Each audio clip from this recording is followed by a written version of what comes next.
So we've currently been witnessing basically over 90% of the Democrats all falling in line immediately behind Kamala Harris, saying she's the one. Let's go with her. She's the vice president. She's the heir apparent to Biden's throne, Biden's power. And look, as I told you guys, I'm very happy it's not Biden anymore. I just think physically, mentally, he can't do it. I think he's struggling with health problems. I think that's obvious. But having said that, I do wish we were having some sort of an open convention. I do wish there were other Democrats who threw their hat in the ring. I wish we got one of the Democratic governors. And, you know, I take that position because I think a lot of the Democratic governors are genuinely better on policy, and I think they have a much better chance of beating Trump. Every poll shows a generic Democrat up about 6 points on Donald Trump. So that's what my preferred outcome would be. It doesn't look like we're going to get that. Now, having said that, we still should have been in a scenario where Democrats were willing to at least ask for some concessions before anointing Kamala Harris, right? It would have been great if we saw the Congressional Progressive Caucus or Bernie or whoever basically go to Kamala Harris and say, look, you'll have my support, but we have to cut off the money and the weapons to Israel. That's non-negotiable. If you don't cut off the money and the weapons to Israel, you're not getting my support. If you do, then you'll have my support, right? So I need your word up front, and I need it in writing. I need it to be public. You're going to cut off the money and weapons to Israel, right? And not many people are doing that. And in fact, I don't know if anybody's doing that. Well, that's not true. There's one who is. You're not going to be surprised to learn who it is. But let's start with this. This is actually really interesting. 7 major unions just sent a joint letter to Biden calling on him to immediately halt all military aid to Israel ahead of Netanyahu's visit to Washington.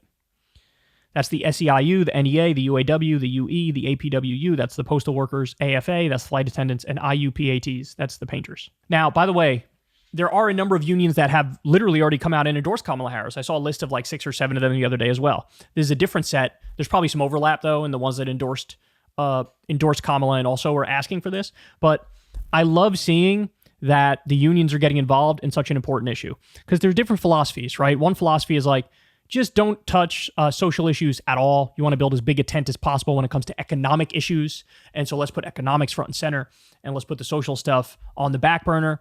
And that's all fine and dandy. I can understand that perspective, and I understand how it might build a bigger tent of people who want to raise wages and things of that nature.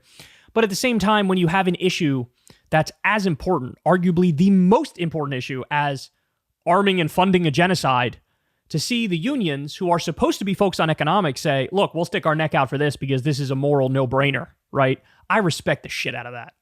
So thank you to these unions who basically are calling on Biden to no more of this. We've seen enough dead Palestinians, and this is our money. This is our weapons. We're sick of it. Cut it off, right? Love that. Absolutely love that. But there is one politician who's also doing the right thing here, and I want to give her credit, Rashida Tlaib. So, like I said, everybody and their mother is coming out endorsing Kamala. Rashida Tlaib comes out and says, I welcome the opportunity to engage Vice President Harris as my team and I work hard to inspire our Democratic base in the 12th Congressional District.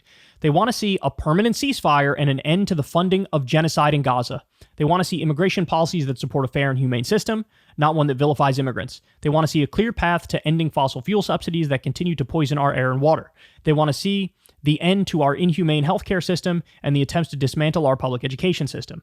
They want us to fight against corporate greed that wants to eliminate unions and keep our families in the cycle of poverty. I'm eager to speak with Vice President Harris about all of these issues and more. So in other words, look, I'm open to it, but we got to sit down, we got to talk, and I got to learn where you're at, what you're going to do, and I got to tell you what my red lines are. Now, the thing that sucks is it's hard when you just have one person using their leverage and throwing around their weight. It's hard to get real change in your favor because one person is not going to make that much of a difference, right? But this is where the left needs to learn about power. And it's pathetic at this late date. They still don't understand anything about power. And that goes for Bernie, that goes for AOC, that goes for all of them except Rashida Tlaib, right? Imagine if instead of it being Rashida Tlaib, it was Rashida Tlaib, Ilhan Omar, Cori Bush, Ayanna Pressley, AOC, Mark Pocan, Pramila Jayapal, and you go through the list, right? Let's say there was a dozen of them that did this. Let's say we magically got the entire Congressional Progressive Caucus. Let's say it was the Congressional Progressive Caucus plus Bernie Sanders, Elizabeth Warren, Sherrod Brown, whoever, fill in the blank, whoever. Well, then all of a sudden, now you guys got some sway. Now you guys got some pull. Now she has every incentive in the world to come to you and talk to you and concede some stuff. I swear, progressives not named Rashida Tlaib have gotten this exactly backwards. Remember the embarrassing thing that happened recently where Bernie and AOC, after it became pretty fucking clear that Biden was hanging on by a thread, Bernie writes an op-ed saying, it should be Biden. Biden's doing fine, and Biden's okay, and that's it. So it's Biden. I'm with Biden. AOC, the matter's closed. We're with Biden. He's our nominee. So they come out and they attach themselves to a sinking ship. Then the ship sinks, and whatever fucking grand plan you thought you had was up in smoke. By the way, what was their plan? Their plan was, we don't think he's going to drop, and so maybe he wins. And if he does, if we endorse him and the other ones abandon him, he's going to listen to us more than he's going to listen to the moderates. Why the fuck would you believe that? His whole career, he's been a centrist. He's been a moderate. He's been a corporatist. He's been a Zionist. What makes you think, what, because in his hour of need when everybody abandoned him by stating the obvious, you think, oh, we're going to come in and save him by throwing some support behind him at his weakest moment? Even if he were to stay in, and even if he were to magically win, he wasn't going to fucking do your bidding. He wasn't going to do that. If anything, he would try to gain back the favor of the people who abandoned him by doing more of what they want, doing more of what the moderates want. Do you have no idea how power works? They don't. They have no idea how power works, man. It's so embarrassing. Like, everything is go along to get along, cuck yourself, cross your fingers and hope for the best that they throw you some bones, right? How's that working out for you? It's fucking not. It's not. So Rashida Tlaib is at least showing some spine, some moral clarity. She's like, these issues matter. And if they matter, it's incumbent on me to do whatever I can to fix things. And if that means withholding my endorsement until Kamala Harris sits down and says, I'll do X, Y, and Z. Is that good enough?